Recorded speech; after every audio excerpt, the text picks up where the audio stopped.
Hey guys, what's going on? It's Ballhawk here. I am here to bring you the Week 1 matchup for the Season 2 Moltres Division in the IPA. Things have been kind of getting a little late for me here. This video is very late. Things have kind of been getting pretty busy and hectic for me in real life, so I've been falling behind, but I think I'm in a spot now where I'm able to start getting caught back up, and what better place to start than with Week 1. So I think let's just take a quick look at the matchup for Week 1. We were actually the first game in this season to take place for the Moltres Division, and I think one thing I'm going to start doing, just because, I'm a big fan of BGC, and I love watching Aaron Cybertron's YouTube content for VGC and his Road to Ranked series and everything like that, and I've been taking interest in his draft stuff, and I think the best form of flattery is mimicry, and I really like the graphic that he started using in his videos, and so I'm going to start adopting a similar um, feel to my matchups before I get into the team builder, just because I think it kind of does a good job of breaking down how to think about a matchup before you start building. But here we're just going to go over these are the teams, and this is what I think is most likely going to happen. I think for me, the 4 Pokemon that I need to bring to this matchup are Aggron, Rillaboom, Salazzle, and Mew. I think Mew is going to end up coming just about every week this season. I don't really see, it's really going to be matchup dependent on whether I don't bring it or not. But I think pretty much every week Mew is going to end up coming. So that's just kind of default thrown into the likely group up top there. I think Salazzle has a very good matchup against his entire team. I think I'll probably forego what am I looking for? I'm gonna most likely run Flamethrower, along with Toxic, Protect, and Substitute.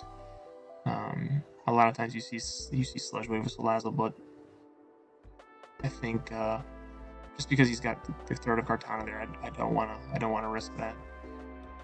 So Salazzle's probably gonna come this week. Rillaboom, I think it's gonna be good just to help complement Mega Aggron, and Mega Aggron. I'm just so excited to use this. And then the 3 that I know I'm not gonna bring are Sylveon, Exploud, and Galaric, just from the standpoint that neither of them have a great matchup in this one. The argument could be made that Specs Exploud could be valuable in this matchup, but I don't know.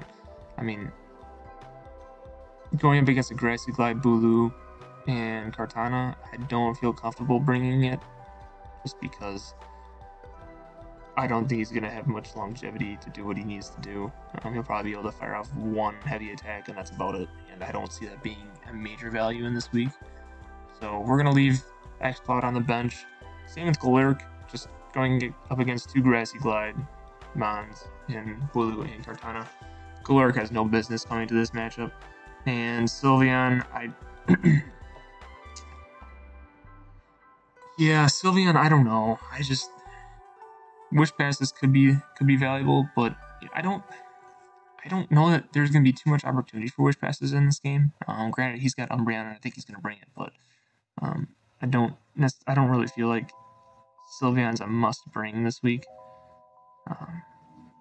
I think we got some good defensive checks for his Mons where we're not necessarily gonna need the Wish support, and I've got Salazzle and Aggron there for blocking a Toxic from Umbreon and such. So I think we're going to leave Sylveon on the bench as well. And then that leaves us with the 4 between Hitmonlee, Cloyster, Goodra, and Rotom Fan. And I think I'm most likely going to run with Hitmonlee or Cloyster. I'm not going to bring both of them to this matchup, I don't think.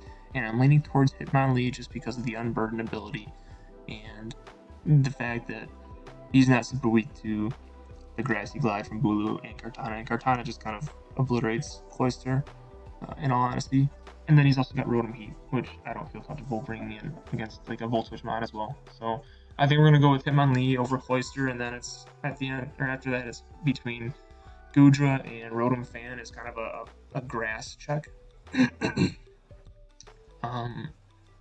I think Goodra probably provides me more utility, more overall just value in this one, just because of its sheer coverage, being able to run the Thunderbolt, the same move that Rotom Fan would be using the most in this game.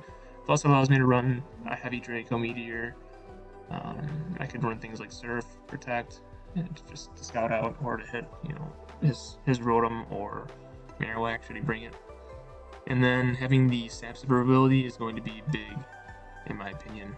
Just being able to switch in and completely block Kartana or Tapu Bulu if he doesn't have Play Rough or something. So I think that's what we're going to roll with, and let's get into the team. Alright, starting off the team for this week, we got Mew.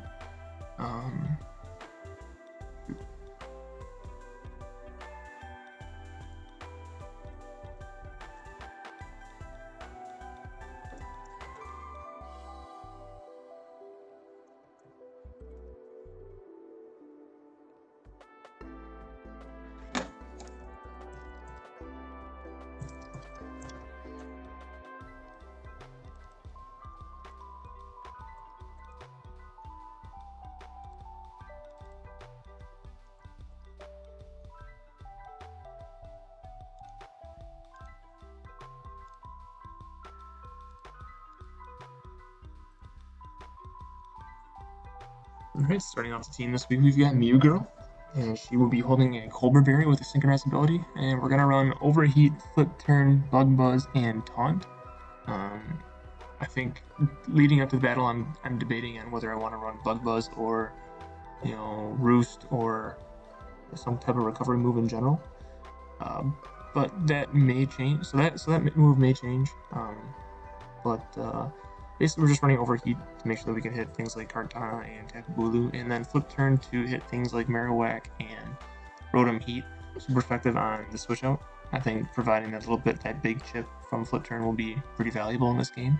And then Bug Buzz right now is there for the Umbreon in case I've got Mew matched up against Umbreon. That's pretty much what Taunting and Bug Buzz are both there for, is the Umbreon. But we'll see if Bug Buzz stays on there.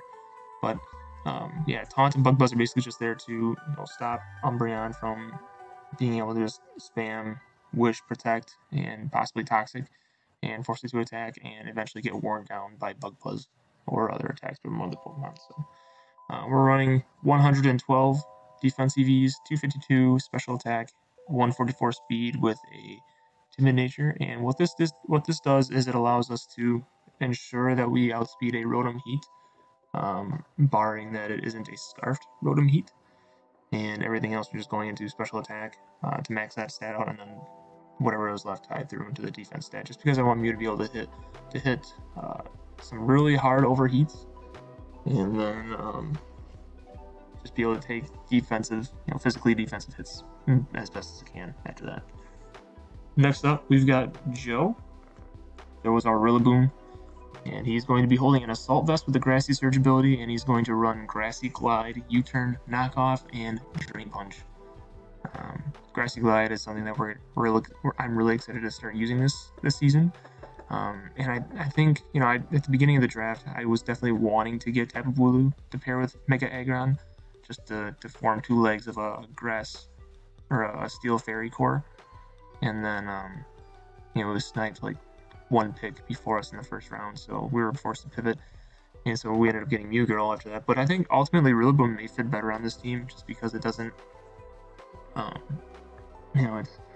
think it's just Mono Grass is a little better defensively, and he's faster than Tapu Bulu and has a lot more utility moves, so I think he's more versatile in that fact.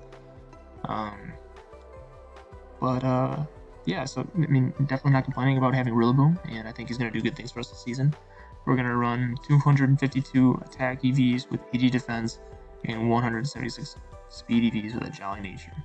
What these EVs do is it allows us to outspeed a Tapu Bulu, max speed with a Jolly Nature, and then I wanted to max the attack to hit as hard as we can, and then through the rest into defense. And there's nothing too complicated about Joe this week. It's just your hard-working Rillaboom Joe. Next up, we've got Engine, our Mega Aggron. He's going to be holding the Aggronite with the Sturdy ability before he Mega Evolves. After that, he'll have the Filter ability, and he's going to run Stealth Rock, Body Press, Heavy Slam, and Rock Slide. Definitely want the body press for things like Kartana and Umbreon.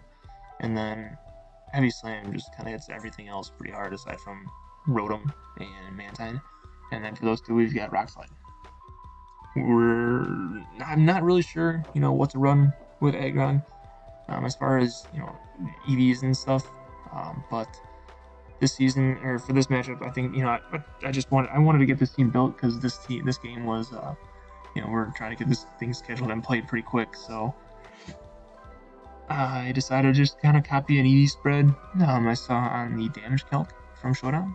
And I think this was the Mega Tank set for Mega Aggron, and so we're going to run 248 HPs, EVs, 60 attack, and 200 in special defense with a careful nature.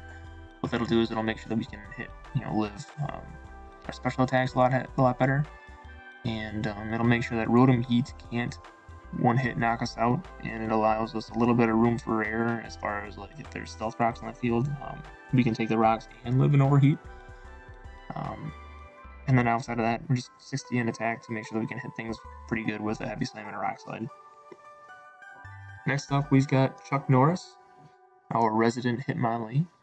He's going to be holding the Lumberry with an Unburden ability, and his moves are Blaze Kick, Close Combat, Rapid Spin, and Rock Slide. I opted to go for Hitmonlee over Cloyster for my Rapid Spin this week just because I think Hitmonlee is a better matchup against his Grassy users, and he's also not as susceptible to Rotom Heat as Cloyster is. So, plus his coverage moves and his stab just did match up against my opponent much better than Cloyster's, in my opinion. Yeah, Cloyster has the ice moves and the water moves, but I think being able to hit Kartana and pretty much erase him from the game, or an Umbreon, is a bit more valuable than Cloyster this week with Shell Smash. So we're going to run 252 in attack, 248 in speed with a Jolly Nature, and the last remaining 8 EVs into special defense.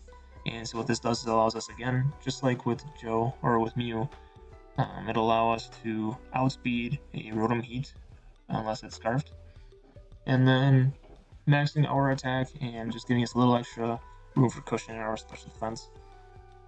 The game plan with Hitmonlee is I anticipate him running some sort of status move with Rotom Heat, and so should we do that? I mean, Rapid Spin is there to make sure that we outspeed other things along with getting rid of rocks, and then if we're able to proc the Lumberry and save a burn and catch him off guard that way, I think that'll be really huge in this matchup. So that's ultimately what we're going for with Hitmonlee. And yeah, I think he's a little underrated, and I think he's going to surprise some people this season. So hopefully we can put to work with him this week. Next up, we've got Goodra, our Densissima, our Goodra. She's going to hold a Roselli Berry with the Sepsipper ability, and this is our resident Grass Check. Sepsipper is going to boost our attack while also being immune to it. And so if he wants to go for a Swords Dance Grassy Glide, or just a Choice Banded Grassy Glide from Kartana, Goodra's going to wall that and be able to do a bunch of damage back with Flamethrower. So Surface there for coverage for the Rotom Heat and the Marowak if he decides to bring it. Draco Meteor is just super strong stab, and Flamethrower is there for the grass checks. We're going to run with 248 HP EVs, 252 in defense, and the remaining 8 into special attack with a modest nature to make sure that we are as physically bulky as we can be, and just making sure that we can hit as hard as we can with whatever remaining EVs we have. And lastly, we've got Salacious, our resident Salazzle, and we are going to be running the first of many sub-toxic stall sets. We have got leftovers with corrosion ability. We are running Toxic, Flamethrower, Substitute, and Protect. We're going to go with 252 HP, 252 speed with a 2 in nature, and 4 in special attack. And so this is going to make sure that we can outspeed pretty much everything on his team, unless he's got a Scarf. And then we'll be able to remove Kartana and Tabulu outright with a Flamethrower, unless they're sashed.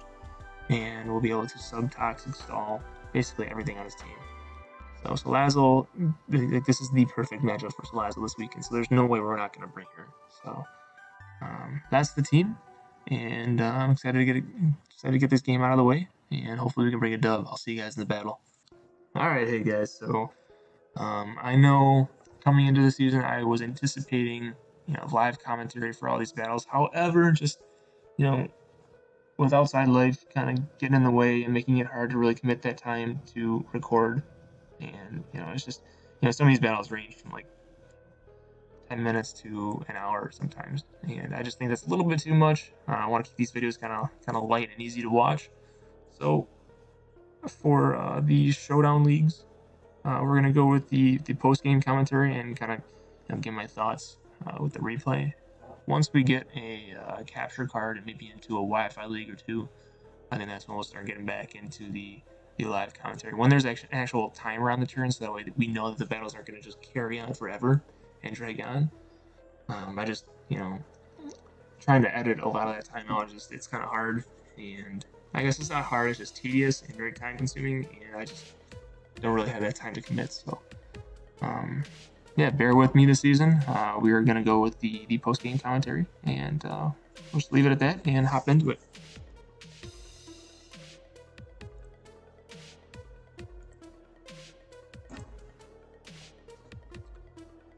So the lead starting this one off, I thought Mew was probably the safest, just to kind of, allow me enough options to pivot out. And luckily enough, he brought in his Rotom Heat and we're able to get us a good chip with Flip Turn right away. Ultimately, that's what we wanted Mew for in this matchup. And he goes for an Overheat as we bring in our Guja, and I anticipated him doing that, or at least switching out. I thought Guja was probably the safest switch in for that, as she tanks the Overheat really well. And then we're able to just pivot back out to our Mew. After he's got, -2 special attack. So we take that Volt Switch really well, and here I'm anticipating him switching out into Tapu Bulu, and instead he goes out to Kartana. And I'm going to speed this up a little bit, and so we want to make sure we get our taunt off just to stop the status moves, as he goes for a foul play and procs our Colbur Berry immediately. Next, I'm decided to switch out with Flip Turn and bring in Salazzle and start the sub-toxic stall shenanigans, if you will.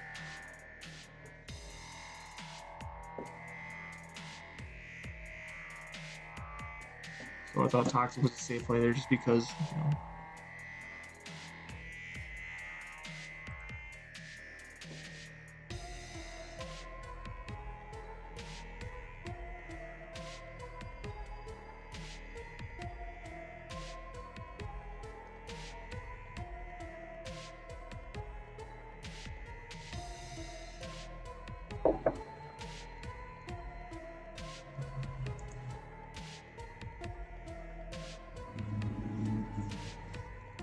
Then we bring in our Salazzle and start the Toxic stall shenanigans as he fires off a foul play.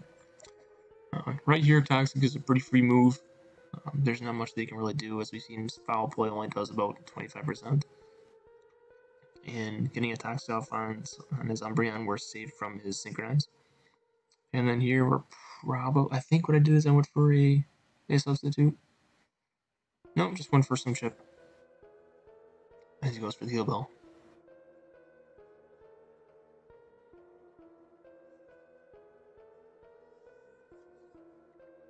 And then here, I started to get a little more ballsy, wrongfully so. As he brings out his, we called the substitute correctly and going for it when he decided to switch out his Umbreon. I started getting a little reckless though. I knew I could sub-toxic stall his Mantine quite a bit, but coming up here, I assumed that he might switch out. It was a really ballsy play, so I opted to go for the Flamethrower, and this is ultimately what made this battle a lot harder than it needed to be. Salazzle just had a fantastic matchup against this entire team, and I just sacked it right away for no reason, ultimately. So there's always been a few plays here where I make a really reckless play and it kind of comes back to bite me in the butt. This was that play this game. I definitely needed to play more defensively or more cautiously with Salazzle, and had I done so, this battle would have been much easier, I think. But we had to bring out our Mega Aggron and miss, and so we decided to bring out Rillaboom instead, get our Grassy Terrain up. As we are excited to fire off a Grassy Glide, he brings out his Tapu Bulu, which probably was a good move. And so now we're able to fire off a U-turn because we know we're faster than his Tapu Bulu. And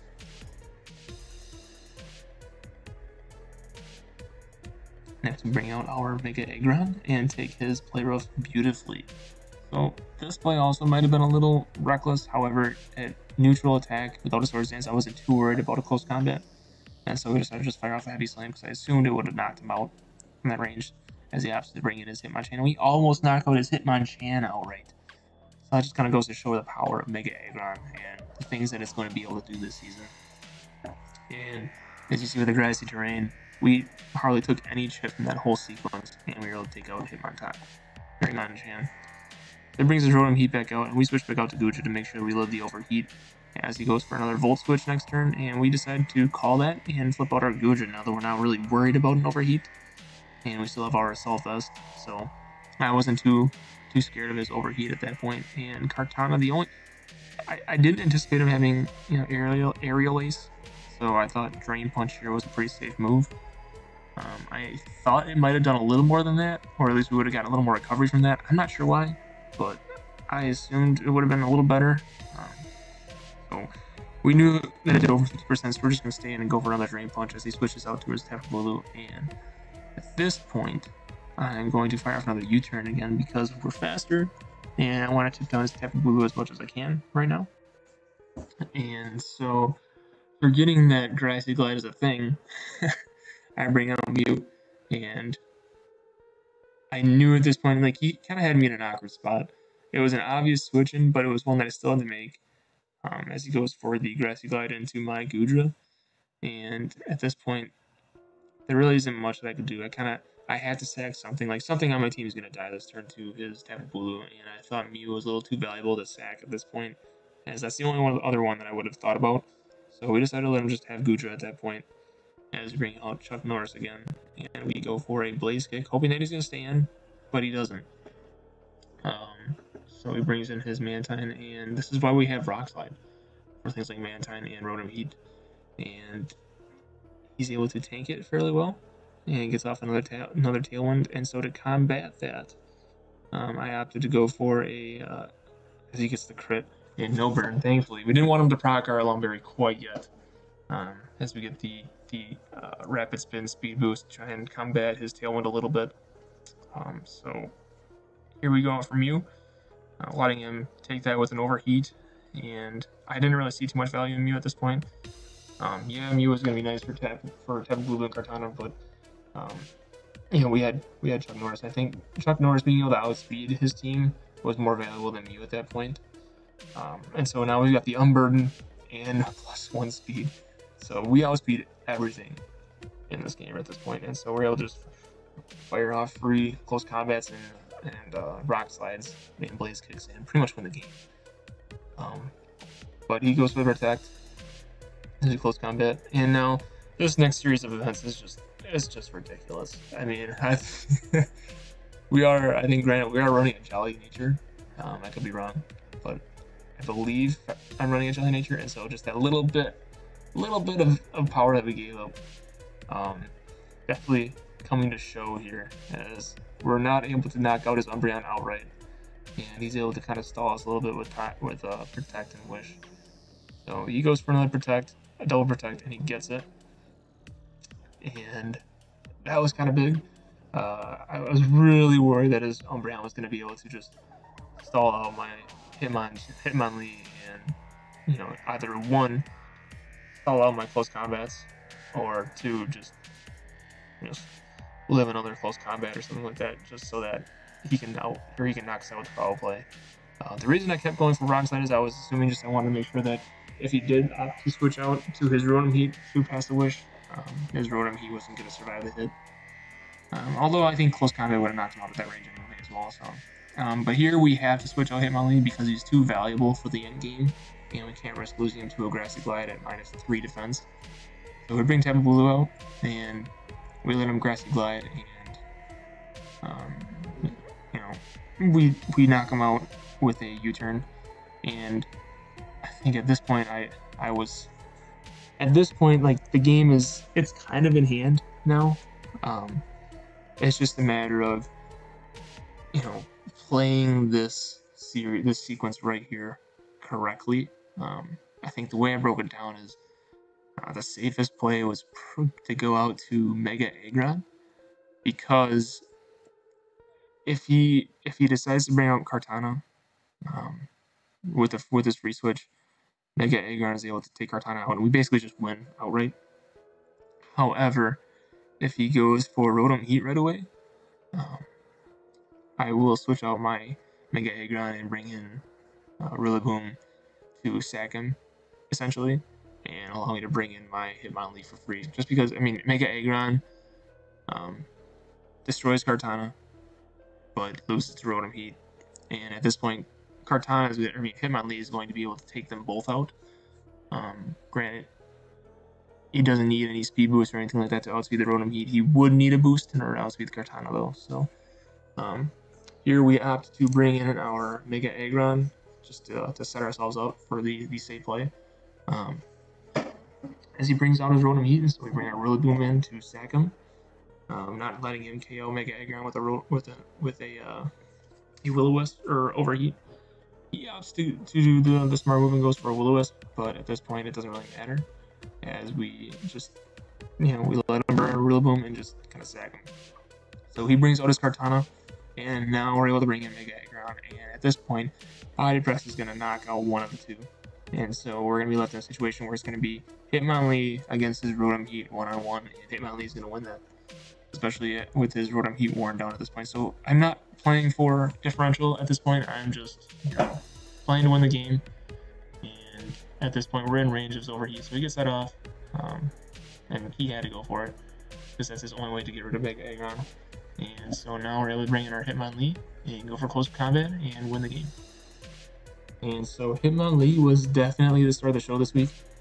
Able to pick up 3 KOs, 3 of the 6 KOs. And ultimately, really happy with the way that the Rillaboom Mega Aggron core played out.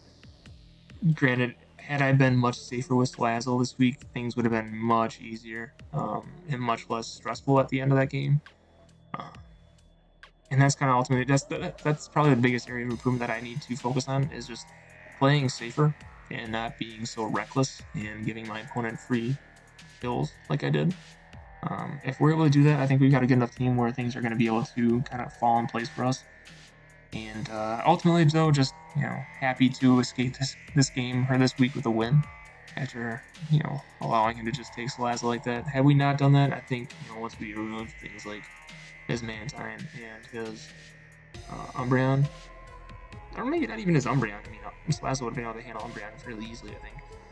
But after we removed his Mantine and Hitmonchan, I think Salazzle would have been very hard for him to deal with, and it would have baited out his Rotom, and we would have been able to eventually wear down his Rotom with Goodra and Hitmonlee. So, not very happy with the way I handled my Salazzle, but ultimately happy with the way that the battle turned out, and knowing that we were able to kind of position ourselves into a good spot after making that big costly mistake. So with that, we are 1-0, and we are looking forward to facing our next opponent next week. I believe we play Wobbuffet in week 2, so looking forward to that matchup against a good friend, and I will see you guys next week. Peace.